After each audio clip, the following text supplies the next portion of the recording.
नमस्कार दोस्तों, स्वागत है आप सभी का। तो 69,000 शिक्षक भर्ती में 6800 लिस्ट के संबंध में कोर्ट ऑर्डर जारी हो गया है। रीट संख्या 13/156 यानी कि आरक्षण का मुद्दा, और साथ ही साथ सुपर न्यूमेरिक पोस्ट क्रिएट करके नियुक्ति मिल सकती है इन अभ्यर्थियों को। और साथ ही साथ संपूर्ण समायोजन के बारे में क्या चीज़ें सामने आ रही हैं उसके विषय में भी चर्चा करेंगे।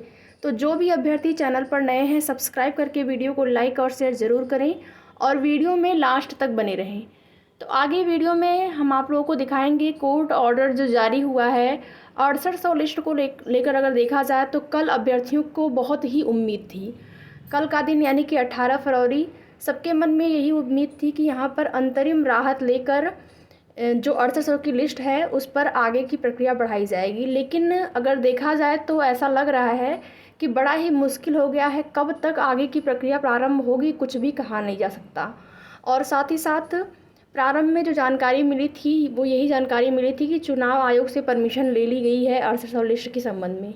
लेकिन कल माननीय न्यायालय में जो सुनवाई के मध्य में जो बातें हुई वहाँ से कुछ जानकारी मिली है, जहाँ से ऐसा लग रहा है कि चुनाव आयोग से कोई परमिशन नहीं मिली थी। अगर चुनाव आयोग से परमिशन मिल गई होती, वहाँ पर एजी साहब का यही कहना था कि हमको यहाँ पर शासनादेश जारी करना होगा और इस समय आचार संहिता लगी हुई है, चुनाव चल रहे हैं, तो इस दौरान अगर देखा जाए तो शासनादेश जारी नहीं किया जा सकता। इसका तात्पर्य यही है कि अभी चुनाव आयोग से परमिशन लिया ही नहीं गया है। ये लोग झूठ बोले थे, अधिकारियों के द्वारा ही जानकारी मिली थी कि चुनाव आयोग से परमिशन ले ली गई है। तो न्यायालय में सुनवाई के दौरान लखनऊ हाईकोर्ट में जो सुनवाई हुई 6800 लिस्ट को लेकर अगर देखिए यहाँ पर देखा जाए तो उनके जो वकील थे, अधिवक्ता थे 6800 लिस्ट के संबंध में 3 अधिवक्ता थे और तीनों लोगों ने अपना पक्ष बड़े ही मजबूती से रखा।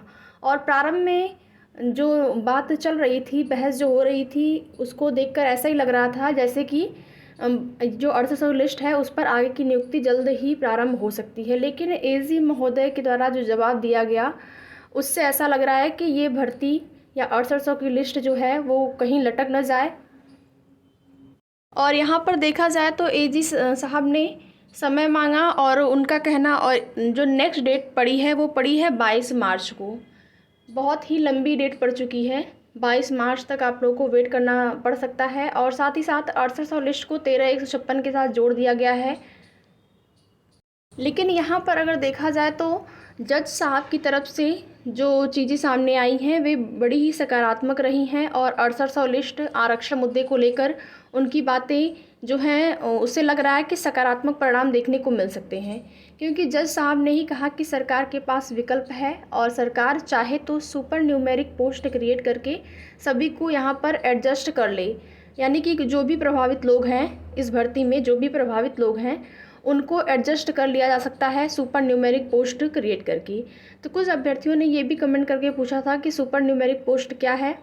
तो सुपर न्यूमेरिक पोस्ट यानी कि जो रिटायरमेंट पद होते हैं और जो लोग रिज़ाइन किए होते हैं वो रिज़ाइन पद और रिटायरमेंट पद वो जो खाली होते हैं उसी पदों पर जो भर्ती होती है उसी को कहते हैं सुपर न्यूमेरिक पोस्ट। तो जज साहब ने ये रास्ता भी बताया, लेकिन उनकी बात का एजी साहब ने कोई जवाब नहीं दिया। और एजी साहब ने यही कहा कि चुनाव चल रहे हैं, आचार संहिता लगी हुई है और हमको चुनाव आयोग से परमिशन भी लेना पड़ेगा। और साथ ही साथ यहाँ पर गज़ट नहीं पास हो सकता है, गज़ट पास हो जाएगा उसके बाद ही हम इस लिस्ट पर आगे की प्रक्रिया को बढ़ा सकते हैं। तो यहाँ पर देखेंगे कोर्ट ऑर्डर क्या है आपका, कोर्ट नंबर 8, रीट नंबर देखेंगे 13/156। यहाँ पर 6800 का कहीं पर भी जिक्र नहीं है, आप लोग देख सकते हैं 6800 कहीं पर भी नहीं लिखा है। तो 6800 को 13/156 के साथ जोड़ दिया गया है। और नेक्स्ट जो सुनवाई की डेट पड़ी है वह पड़ी है 22 मार्च। और साथ ही यहाँ पर यह भी स्पष्ट किया गया है कि इसके अंतर्गत जितनी भी रीटें पड़ी हैं, जितनी भी याचिकाएं पड़ी हैं, उसकी सुनवाई जो है अब 22 मार्च को होगी। तो इस प्रकार से देखेंगे तो 6800 लिस्ट में जिन अभ्यर्थियों का नाम आया है वे अभ्यर्थी बहुत परेशान हैं। बहुत उम्मीद थी उनको कल की सुनवाई से, लेकिन कोई भी निष्कर्ष नहीं निकल सका है। इस वजह से अभ्यर्थी बहुत परेशान हैं और उनके द्वारा क्या रणनीति बनाई जाती है आगे नेक्स्ट वीडियो में आपसे बताएंगे। जो भी अभ्यर्थियों ने योजना बनाई है आगे के लिए क्या किया जाए, किस प्रकार से हमारी लिस्ट पर आगे की प्रक्रिया बढ़ाने के लिए अधिकारियों पर दबाव बनाया जाए, तो इसके संबंध में जो भी जानकारी होगी हमारे चैनल के माध्यम से आप लोग को सूचित कर दिया जाएगा। तो जो भी अभ्यर्थी चैनल पर नए हैं, सब्सक्राइब करके वीडियो को लाइक और शेयर करें। धन्यवाद।